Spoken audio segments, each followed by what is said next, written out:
నమస్తే, welcome to our channel. నేను మీ పద్మావతి. ప్రతి ఒక్కరు కూడా దీపధూపాలు చేస్తూ ఉంటారు, కానీ దేవుణ్ణి ఆరాధించే విధంలో కానీ పూజలు చేసే విధానంలో కానీ ఎప్పుడు కూడా పక్క వాళ్ళని చూసి వాళ్ళలా చేశారు, మేమెందుకు ఇలా చేయకూడదు అని అనేసి ఆచరిస్తూ ఉంటారు. మరి ముఖ్యంగా ఈ రోజుల్లో ఇచ్చినమ్మ వాయనం పుచ్చినమ్మ వాయనం అంటూ ప్రతి ఒక్కటి కూడా ఎందుకని పక్క వాళ్ళని చూసి ఇలా ఆచరిస్తూ వస్తున్నారు? అసలు మన ఆచారం ఏంటి, ఎలా చేసుకోవాలి పూజా విధానం అనేది ఇప్పుడు దీని గురించి తెలుసుకునే ప్రయత్నం చేద్దాం. ఈ రోజు మనతో పాటు ప్రముఖ ఆధ్యాత్మికవేత్త ముల్లపూడి సత్యనారాయణ గారు ఉన్నారు. ఆయనతో మాట్లాడి తెలుసుకునే ప్రయత్నం చేద్దాం. మీరు కూడా చూసేసింది. నమస్కారం గురూజీ. నమస్కారం పద్మావతి. గురూజీ, ఈ రోజుల్లో మనం చూస్తూనే ఉన్నాం, మనకి లేని ఆచారాన్ని తెచ్చి పెట్టుకోవాలనే చాలా మంది ఆలోచిస్తున్నారు. మనకున్నది ఏంటి అనే దాని గురించి పక్కన పెట్టేసి మరీ ముఖ్యంగా ఈ రోజుల్లో స్టేటస్ అనేది ఎక్కువైపోయింది. నా దగ్గర డబ్బు ఉంది కాబట్టి నేను చేస్తాను. ఈ రోజు ఒకరు 1000 రూపాయలు ఖర్చు పెట్టి పూజ చేశారు, నా దగ్గర ఇంకా ఎక్కువ ఉన్నాయి కాబట్టి నేను 50,000 ఖర్చు పెట్టి పూజ చేస్తాను అనే విధానం మన స్టేటస్ ని చూపించుకోవాలి అని చూస్తున్నారే తప్పితే నిజమైన పూజా విధానం ఏంటి, మనం ఎలా పూజను ఆచరించాలి అనే దాని గురించి పక్కన పెట్టేశారు. అసలు దేవుణ్ణి పూజించే విధానం ఏంటి, ఎలా పూజిస్తే దేవుడు కరుణిస్తాడు అసలు మన పట్ల? Correct, exactly. మనము రమణ మహర్షుల వారు అంటే అరుణాచలంలో ఆయన గొప్ప రామకృష్ణ పరమహంస అంత గొప్ప స్వామీజీ. ఆయన ఏమంటాడంటే, నిన్ను నువ్వు తెలుసుకో అంటాడు. నువ్వు ఎక్కడి నుంచి పుట్టావు, నువ్వు ఎలా వచ్చావు, చచ్చిపోయిన తర్వాత ఎక్కడికి వెళుతున్నావు, ఇది తెలుసుకుంటే చాలు, అదే పూజ. నెక్స్ట్ నెంబర్ 2, రామకృష్ణ పరమహంసులు వారు ఉన్నారు. ఆయన ఏ ఆర్భాటంలో లేకుండా ఆయన అన్నం ముద్దను తీసుకెళ్లి అమ్మవారికి కాళికాదేవికి పెట్టేవాడు. నేనేం 9 రకాల ఆర్భాటాలతో పూజలతో ఏం చేయలేదు ఆయన. ఇప్పుడు ఇది పూజ సింపుల్ వేలో ఉండాలా, మోడెస్ట్ గా ఉండాలా. పూజకి అర్థం ఏమిటంటే simple living and high thinking. చిన్నగా అలా ఉండాలా, హై గొప్పగా ఆలోచించాలా. వీళ్ళంతా ఏం చేస్తున్నారంటే ఆర్భాటాలు హంగులు చేసేస్తున్నారు అనమాట.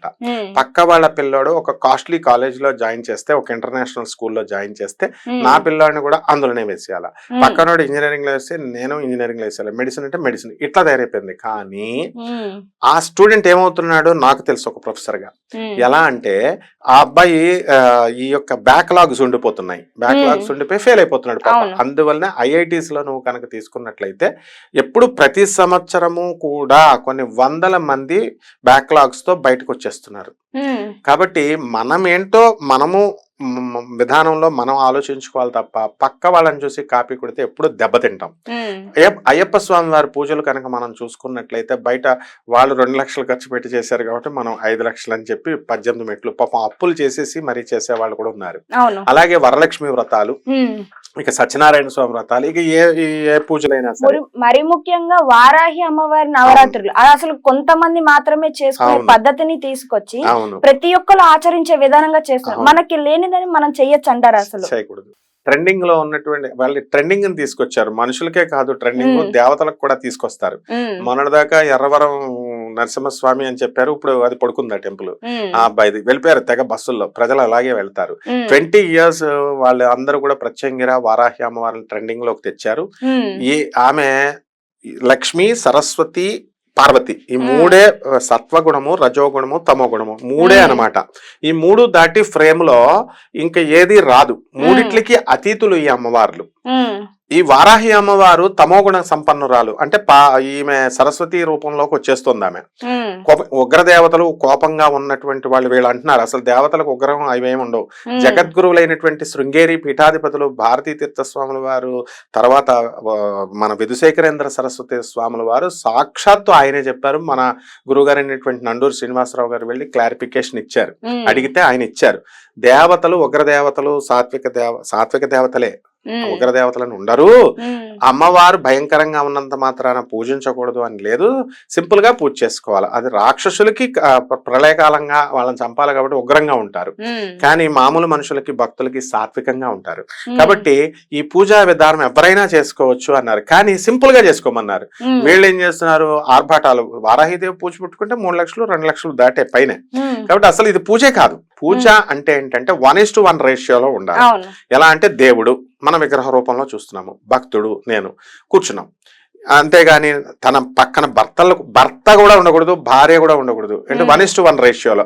ఎందువలన పిల్లలు, భర్తని, భార్యల్ని, చుట్టాలని, బంధువుల్ని, మిత్రుల్ని అందరినీ పిలిస్తే వీళ్ళందరూ మాట్లాడుకుంటూ ఉంటారు. మనం పూజ చేసినప్పుడు వీళ్ళకి సపర్యలు చేయడమే సరిపోతుంది, భగవంతుడికి మనం అటెన్షన్ ప్రే చేయడానికి ఉండదు. రెండవది ఏంటంటే తాదాత్మ్య భావనలోకి వెళ్తాం.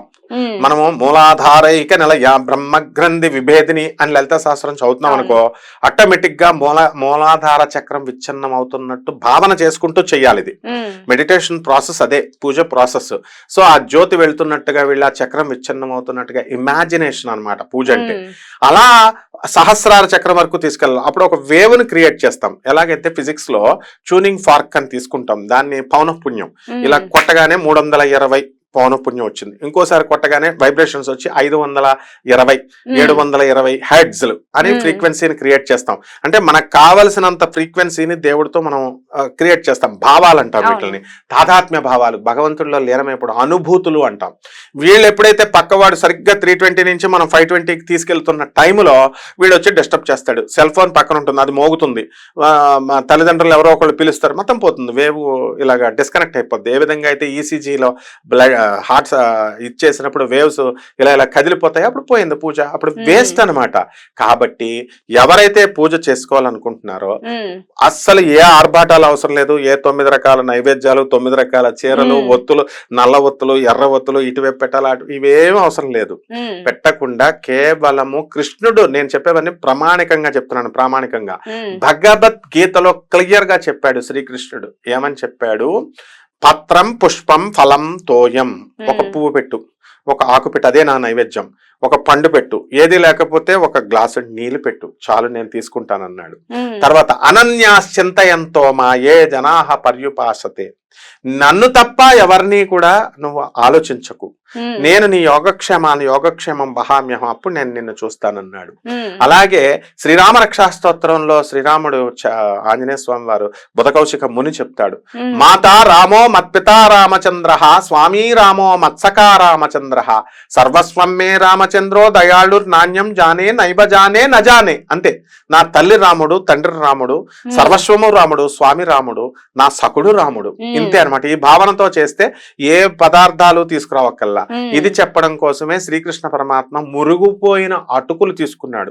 దుర్యోధన సార్వభౌములు లాంటి వాళ్ళు రకరకాల కాస్ట్లీ ఫుడ్లు, రత్నాలు తెస్తే అవన్నీ పక్కన పడేసి నిజమైన భక్తితో తన స్నేహితుడైనటువంటి కుచేలుడి నుంచి, సుధాముడి నుంచి ఆయన ఏం చేశాడు?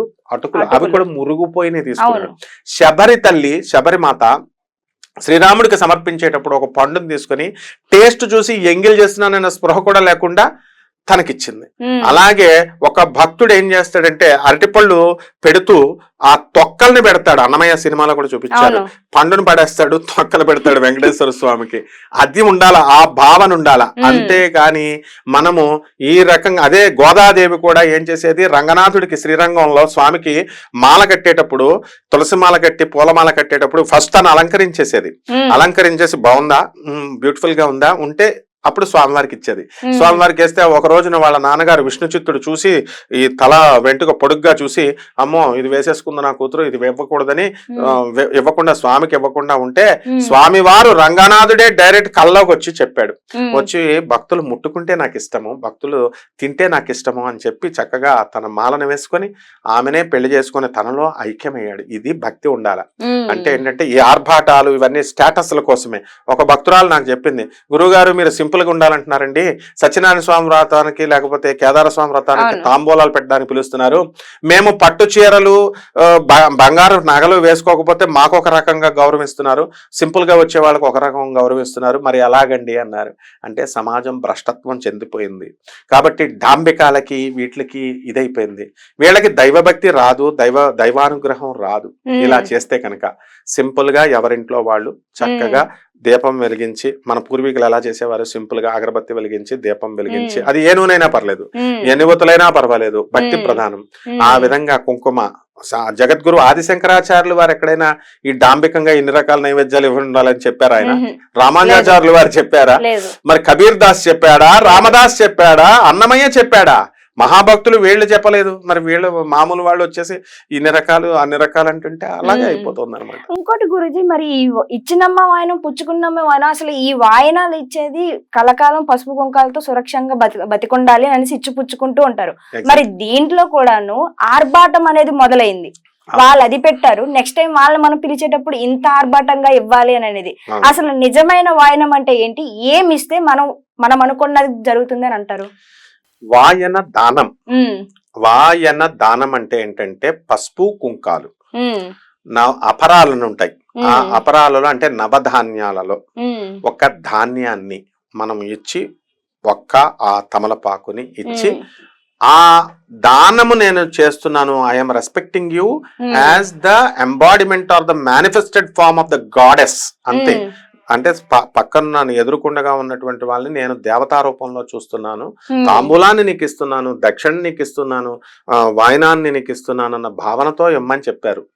వీళ్ళు ఏం చేస్తున్నారు, ఒక వస్తువు, వీళ్ళేదో కాస్ట్లీ వస్తువు వాళ్ళ స్టేటస్ చెప్పడం కోసం తీస్తారు, వాట్సాప్ లో ఫోటోలు పెడతారు, వాళ్ళ మరదలకి వాళ్ళకి చుట్టాలకి పంపుకోవడానికి అనమాట. ఇకపోతే నెక్స్ట్ వీళ్ళు వచ్చి జాకెట్ ముక్కలు, కొంతమంది చీరలు, బాక్సులు, గిఫ్ట్ బాక్సులు, రిటర్న్ గిఫ్ట్స్ ఇట్లా తయారు చేసేసారు. కాబట్టి ఇవన్నీ డాంబికాలేనమ్మా, డాంబిక ఆచారాలు ఇవన్నీ కూడా. కాబట్టి వాటి వల్ల ప్రయోజనం ఏం లేదు. చక్కగా చెప్పారు గురుజీ. ఎందుకంటే మనకి లేని దాని ఆర్భాటం కోసం మనం పాకులాడుతున్నామే తప్పితే నిజమైన దైవత్వం అనే దాన్ని పక్కన పెట్టేసాం పూర్తిగా. మీరు చెప్పింది వాస్తవం 100%. అండ్ మీరు కూడా చూసారు కదండి, మనకున్న దాంట్లో దేవుణ్ణి పూజించుకుంటే చాలండి. లేని దానికోసం పాకులాడి అలా చేస్తేనే దేవుడు కరుణిస్తాడు అంటే అది 100% కరెక్ట్ కాదు. సెక్షన్ లో కామెంట్ చేయండి. ఇలా ఇంకా మీకు ఏమైనా క్వశ్చన్స్ ఉంటే కూడా ఖచ్చితంగా మెన్షన్ చేయండి.